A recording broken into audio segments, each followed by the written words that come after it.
প্রথমেই সবাইকে জোহার, নমস্কার। জঙ্গল মহলের বুকে এবার বিজেপিকে জেতাতে সরাসরি পথে নামলো কুর্মী সমাজের একাধিক সংগঠন। সামনেই বিধানসভা নির্বাচন, আর এই বিধানসভা নির্বাচনে জঙ্গল মহলের মাটিতে ভারতীয় জনতা পার্টিকে জেতাতে এবার সরাসরি পথে নামলো কুর্মী সমাজের একাধিক সংগঠন। বিগত সময়ে আমরা দেখি যে আদিবাসী কুর্মী সমাজের যিনি মুখ্য উপদেষ্টা রয়েছেন, যিনি মূল মান্তা রয়েছেন অজিত প্রসাদ মাহাতো, উনি কিন্তু একটা বড় ঘোষণা করেছিলেন। সেই ঘোষণাটা কি না, 2026-এর বিধানসভা নির্বাচনে আদিবাসী কর্মী সমাজ কিন্তু সম্পূর্ণরূপে পুরাপুরি ভাবে এবার ভারতীয় জনতা পার্টি বা বিজেপিকে সমর্থন করবে। তো এই ঘোষণাটা করার পরেই জঙ্গল মহলের রাজনৈতিক মহলে একটা যে আলোড়ন, সেই আলোড়ন তৈরি হয়। শুধুমাত্র জঙ্গল মহলের রাজনীতি বললে ভুল হবে, সারা বাংলার রাজনৈতিক মহলে একটা জোরদার আলোচনা বা চর্চা শুরু হয় এবং একটা যে আলোড়ন, সেই আলোড়ন তৈরি হয়। তারপর থেকেই দেখা যায় কলকাতা থেকে দিল্লি যে সমস্ত বড় বড় নেতা মন্ত্রীরা এই জঙ্গল মহলে নির্বাচনী প্রচারে আসে, তাদের সকলের মুখেই কিন্তু শোনা যায় অজিত মাহাতোর নাম। সকলের মুখেই শোনা যায় কিন্তু অজিত প্রসাদ মাহাতোর নাম। কেউ নাম করেন, আবার কেউ বদনাম করেন, কারণ সবার নিজস্ব ব্যক্তিগত মতামত, সবাই তার নিজস্ব ব্যক্তিগত মতামত কিন্তু সভা মঞ্চ থেকে জানায়। তো অজিত প্রসাদ মাহাতো কিন্তু নিজের সিদ্ধান্তে দেখা যায় যে পুরোপুরিভাবে অটল, এবং এই নিয়ে কিভাবে বিজেপিকে জেতানো যায় সেই নিয়ে পুরুলিয়াতে দেখা যায় পুরুলিয়ার বিধানসভা কেন্দ্রের যিনি বিজেপি প্রার্থী রয়েছেন সুদীপ মুখার্জি, ওনার সাথে উনি এক মিটিং করেন, অর্থাৎ আদিবাসী কর্মী সমাজের সাথে পুরুলিয়া বিধানসভা কেন্দ্রের যিনি বিজেপি প্রার্থী রয়েছেন ওনার সাথে একটা মিটিং হয়, এবং সেই মিটিং থেকে সিদ্ধান্ত নেওয়া হয় যে পুরুলিয়া বিধানসভা কেন্দ্রে বিজেপিকে কিভাবে জেতানো যায় তার জন্য সব ধরনের প্রচার শুরু করবে আদিবাসী কর্মী সমাজ।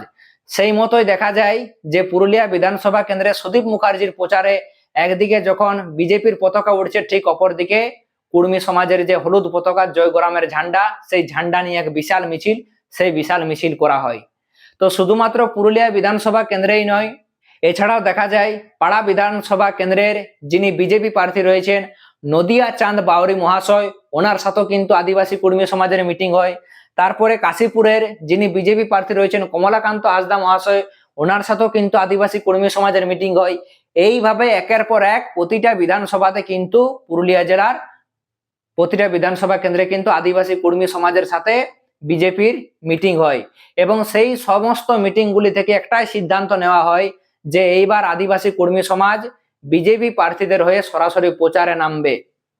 ঠিক পুরুলিয়ার বর্ডার পেরিয়ে বাঁকুড়া জেলাতেও দেখা যায় আদিবাসী কর্মী সমাজ ওখানে বিজেপির নেতা কর্মীদের সাথে আলোচনা করে, এবং সেখানেও সিদ্ধান্ত নেওয়া হয় বাঁকুড়া জেলাতে যে সমস্ত কর্মী বহুল বিধানসভাগুলি রয়েছে সেখানে আদিবাসী কর্মী সমাজ কিন্তু বিজেপির সমর্থনে প্রচার প্রসার করবে।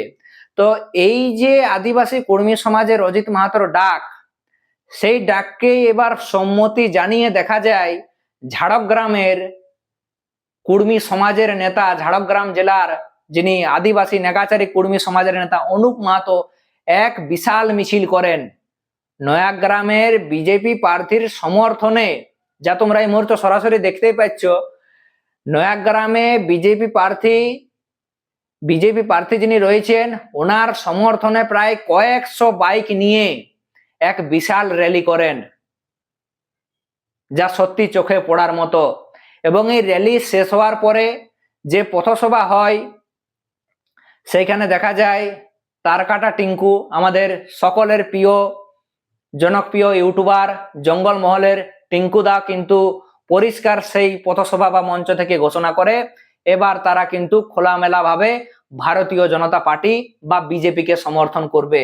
বিজেপির সমর্থনে এই যে এত বড় মহা র্যালি শুধুমাত্র ঝাড়গ্রাম জেলাতেই নয়, দেখা যায় বাঁকুড়া জেলাতেও বাঁকুড়ার টাইগার সঞ্জয় কুমার মাহাতো উনিও কিন্তু রায়পুর রানীবাঁধের বিজেপি প্রার্থীদের সমর্থনে উনি কিন্তু প্রচার প্রসার শুরু করে দিয়েছেন, যা তোমরা এই মুহূর্তে সরাসরি দেখতেই পাচ্ছ।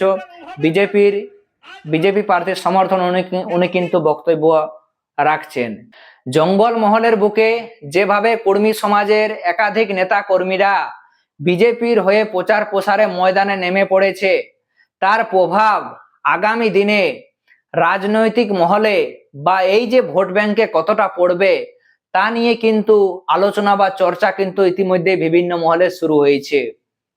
তার কারণটা কেন বলছি বন্ধুগণ, না যদি আমরা বিগত সময়ের নির্বাচনের দিকে তাকিয়ে দেখি, বিশেষ করে 2023-এর যে পঞ্চায়েত নির্বাচন হয় এবং 2024-এর যে লোকসভা নির্বাচন হয়, 2023-এ দেখা যায় আদিবাসী কর্মী সমাজ সহ বেশ কিছু সামাজিক সংগঠন কিন্তু নির্দল প্রার্থী দিয়েছিল এবং সেই নির্দল প্রার্থীদেরকে সমর্থন করার কথা ঘোষণা করেছিল।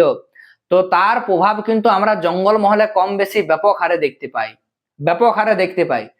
প্রথমবার নির্দল প্রার্থীদেরকে এই যে সমর্থন করার কথা ঘোষণা যে করেছিল আদিবাসী কর্মী সমাজ, তার প্রভাব কিন্তু আমরা বড় সড়ো আকারে দেখতে পাই, বিভিন্ন জায়গাতে দেখতে পাই। কম বেশি কিন্তু আমরা সকলে কম বেশি বিভিন্ন জায়গাতে জঙ্গল মহলের বুকে দেখতে পাই। পঞ্চায়েত নির্বাচনের পর চলে আসে 2024-এর লোকসভা নির্বাচন, আর এই লোকসভা নির্বাচনও দেখা যায় যে আদিবাসী কর্মী সমাজ কিন্তু নির্দল প্রার্থী দেয় এবং সেই প্রার্থীগুলিকে সমর্থন করার কথা ঘোষণা করে।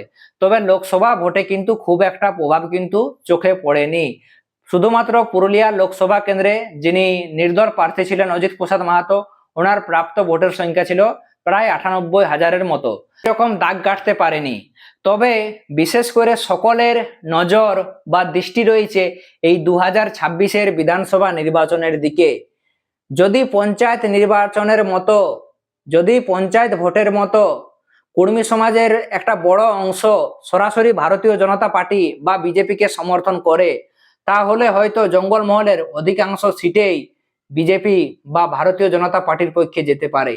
হ্যাঁ বন্ধুগণ, কর্মী সমাজের যে সামাজিক সংগঠনগুলি রয়েছে, যার মধ্যে সবচেয়ে বড় একটা সামাজিক সংগঠন আদিবাসী কর্মী সমাজ, এছাড়াও আদিবাসী নেগাচারী কর্মী সমাজ, যারা এই যে বিজেপিকে সমর্থন করার কথা ঘোষণা করেছে, আর এই সংগঠনগুলির প্রভাব কিন্তু জঙ্গল মহলের বুকে যথেষ্ট পরিমাণে রয়েছে, যা আমরা বিগত সময়ে কর্মী আন্দোলন থেকে শুরু করে নির্দল প্রার্থীদেরকে যে সমর্থন করার কথা বলা হয়েছিল সেক্ষেত্রে আমরা দেখতে পাই।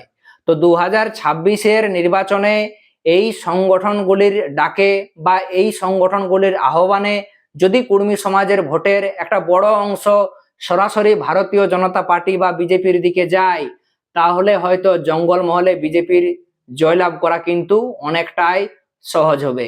তো যাই হোক, জনতা জনার্দন, জঙ্গল মহলের মানুষই কিন্তু শেষ কথা বলবে।